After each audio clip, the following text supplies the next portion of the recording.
हर हर महादेव। पत्नी को वामांगी क्यों कहते हैं? पत्नी को वामांगी कहा गया है, जिसका अर्थ होता है बाएं अंग का अधिकारी। इसलिए पुरुष के शरीर का बायां हिस्सा स्त्री का माना जाता है। इसका कारण यह है कि भगवान शिव के बाएं अंग से स्त्री की उत्पत्ति हुई है, जिसका प्रतीक है शिव का अर्धनारीश्वर शरीर। यही कारण है कि हस्तरेखा विज्ञान की कुछ पुस्तकों में पुरुष के दाएं हाथ से पुरुष की और बाएं हाथ से स्त्री की स्थिति देखने की बात कही गई है।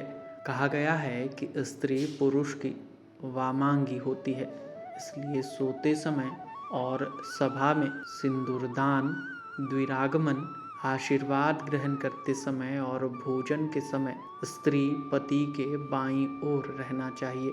इससे शुभ फल मिलता है। वामांगी होने के बावजूद भी कुछ कामों में स्त्री को दाईं ओर रहने की बात शास्त्र कहता है। शास्त्रों में बताया गया है कि कन्यादान, विवाह, यज्ञ कर्म, जात कर्म, नामकरण और अन्नप्राशन से पत्नी को पति के बाईं ओर बैठना चाहिए।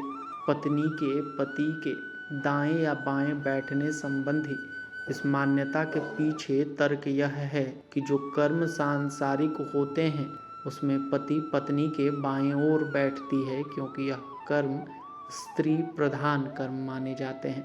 यज्ञ, कन्यादान, विवाह, यह सभी काम परलौकिक माने जाते हैं और इन्हें पुरुष प्रधान माना गया है।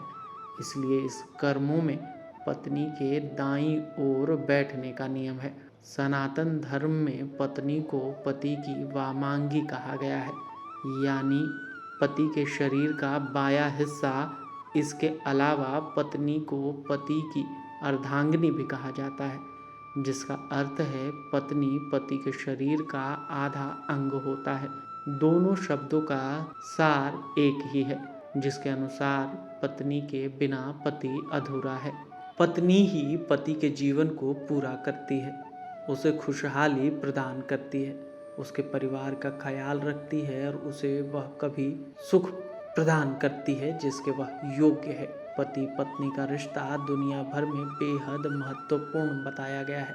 हिंदू धर्म के प्रसिद्ध ग्रंथ महाभारत में भी पति पत्नी के महत्वपूर्ण रिश्ते के बारे में काफी कुछ कहा गया है। भीष्म पितामह ने कहा था कि पत्नी को सदैव प्रसन्न रखना चाहिए, क्योंकि उसी से वंश की वृद्धि होती है। वह घर की लक्ष्मी है और यदि लक्ष्मी प्रसन्न होगी तभी घर में खुशियां आएंगी।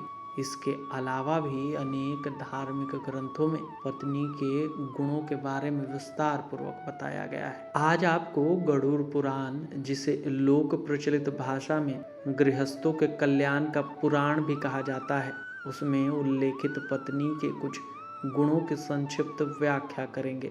गरुड़ पुराण में पत्नी के जिन गुणों के बारे में बताया गया है, उसके अनुसार जिस व्यक्ति की पत्नी में ये गुण हो उसे स्वयं को भाग्यशाली समझना चाहिए।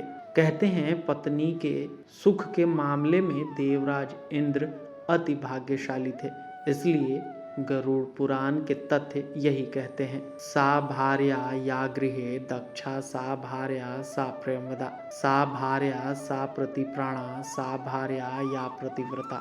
गरुड़ पुराण में पत्नी के गुणों को समझने वाला एक श्लोक मिलता है, यानी जो पत्नी गृह कार्य में दक्ष है, जो प्रियवादिनी है, जिसके पति ही प्राण हैं और जो पतिपरायण है, वास्तव में वही पत्नी है।